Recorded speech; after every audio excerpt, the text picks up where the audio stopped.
Hi everyone, it's HotWax93. This video is going to be a little bit different from those I've previously made. To start things off, I need to provide a little background. For those of you who don't know, Space Jam is probably my favorite movie of all time. Though I was never much of a basketball guy, I've always been a fan of animation and classic cartoons in particular, and as a kid I often wished that I could interact with the characters I loved. So the idea of combining cartoon characters and the real world had always been very appealing to me. I was 3 years old when Space Jam came out in 1996, and while I didn't see it on its initial release, I often borrowed my older cousin's VHS copy to watch, and I was almost immediately in love.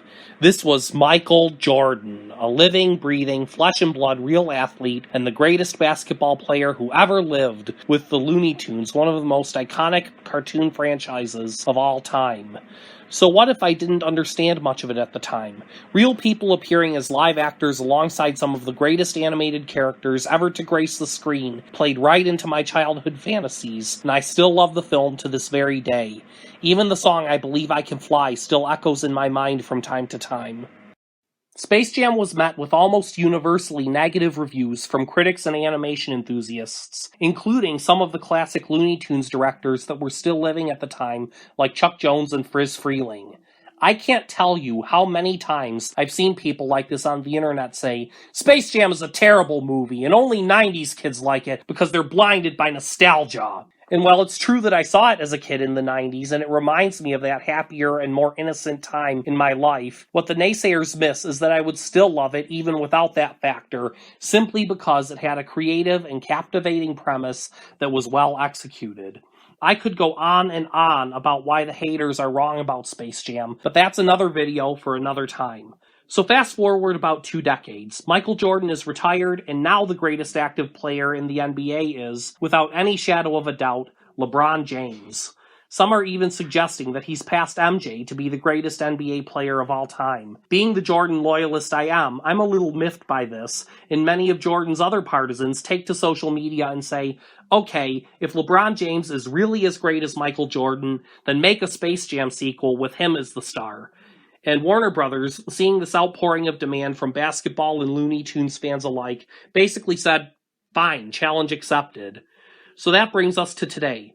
Warner's has finally released the long-awaited sequel, Space Jam: A New Legacy, which, either by chance or by timing, you be the judge, coincides with the first film's 25th anniversary. The film stars LeBron James playing himself, just like Michael Jordan in the first film, and the Looney Tunes also just like the first film. Being the big fan I am of the first film, and of Looney Tunes in general, I was pumped to see this film. And so now that I have seen it, I think it's only appropriate for me to give a review for those like me who aren't sure whether or not they should see it too. Film sequels often have a reputation for not being as good as the originals, so I was worried going in that this film might just be another soulless cash grab that dishonored its predecessor. And since most of the reviews for this film on YouTube and elsewhere are trashing it just like the first one, I feel it's my duty to make my own review, one for fans by a fan. If you love the original Space Jam as much as I do, then you may be wondering whether or not this film is right for you. So pull up a chair and lend me your ears, because here are my thoughts on Space Jam: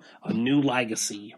So first I want to get this out of the way. I'll do the best I can to avoid spoilers, but I'll discuss basic plot points that have appeared in the trailers. When it comes to storyline, I actually think that A New Legacy has a better one than the first film. In the first film, the owner of an outer space amusement park wants to kidnap the Looney Tunes to use as an attraction, and the Tunes have to win a game of basketball to keep their freedom. In this one, however, the story is more centered on the athlete. LeBron and his son get trapped inside a server at the Warner Brothers studio, and LeBron has to beat the man in charge of the server in a basketball game to get their freedom back. Now this is where things really start to get interesting and diverge even more dramatically from the first film. Once inside the server, LeBron is able to travel to different worlds representing various Warner Brothers films and franchises, both animated and live action. There are references to Harry Potter, there are several scenes involving DC, and during the game you can see a bunch of Hanna-Barbera characters and the title character from the Iron Giant in the audience. There's even an appearance by King Kong, which confused me at first because neither the original King Kong film nor either of the 2 remakes were Warner Brothers films, and then I remembered that King Kong vs. Godzilla, which came out last year, was. Strangely enough though, I can't recall seeing Godzilla. In the film, LeBron and Bugs Bunny have to travel around the server to assemble the other Toons for the team, and we get some really awesome crossovers out of it. Elmer Fudd appears as Dr. Evil alongside Austin Powers, which fits because both of them are bald.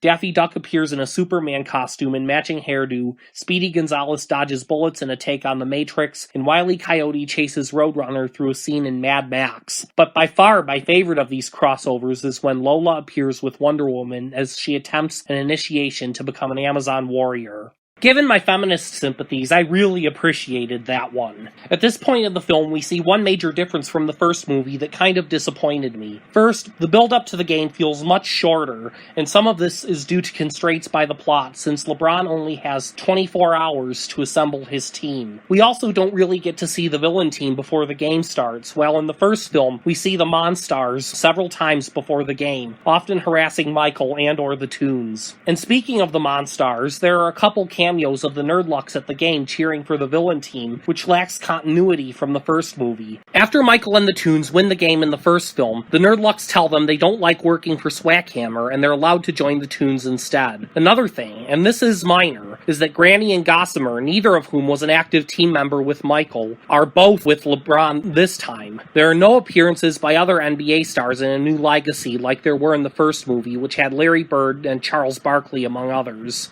And there are also far fewer appearances of some of the more minor Looney Tunes characters this time around as well. Nor is there a traditional "that's all folks" ending scene like there was in the first one. It's referenced a couple times in the film, including Porky's rapping scene, but when the end credits are over, we simply hear Bugs say "that's all folks" without the classic end titles. One other small nitpick I have is that the poster and opening credits for the first film featured Bugs Bunny, but this film features his voice actor instead. Meanwhile, LeBron's wife and kids in this film aren't his actual family, just actors, though that's sort of forgivable, since none of them are professional actors in real life. And some of the facial expressions of the characters in the audience are, well, awkward.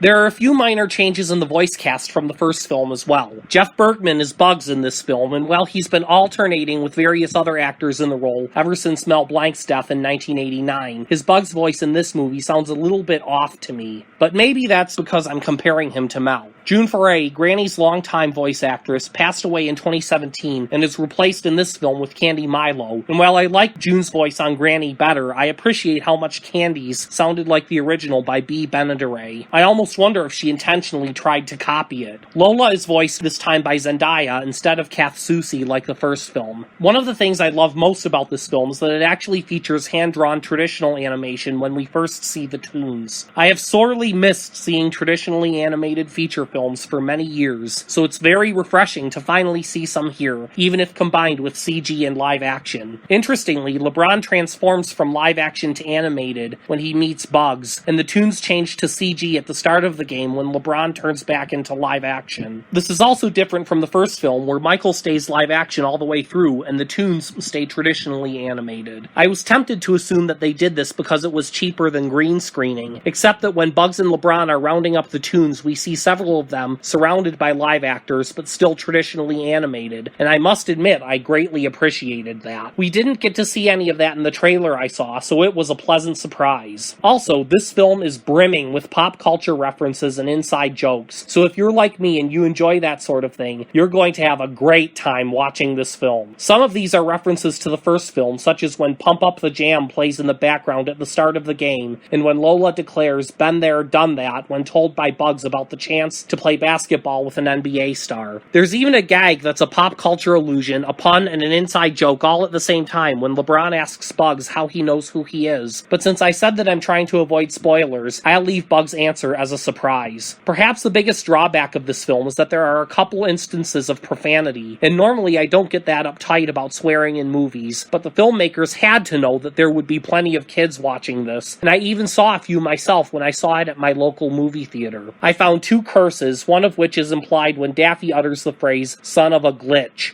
So if you're a parent or another adult watching this with kids, just keep that in mind. If that's a deal breaker to you, then fine, but this review wouldn't be complete if I didn't mention it. And last but not least, the film has some really nice lessons about the importance of family and accepting people as they are and not trying to make them into something they aren't, both of which we mostly see in the relationship between LeBron and his son. At the beginning of the film, LeBron is more interested in coaching his son at basketball, but over time he begins to realize that it's more important to just be his dad. I know that if I ever have kids, I hope that I will be both active in their lives and accepting of the goals they choose to pursue, assuming of course that they aren't immoral or illegal in any way.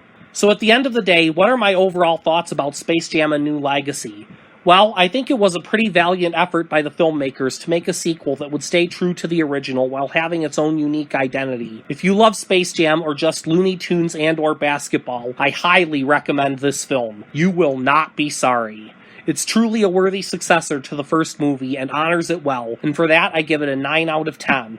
Or to put it another way, it really lives up to its title to establish a new legacy. Space Jam: A New Legacy is currently playing in movie theaters and is also available to watch on HBO Max. If you've made it this far, thank you for watching. For more videos like this, please like and subscribe. Also feel free to comment below with your thoughts if you've already seen the movie or anything else you might like to share. This is HotWax93 signing out and saying until next time, that's all folks.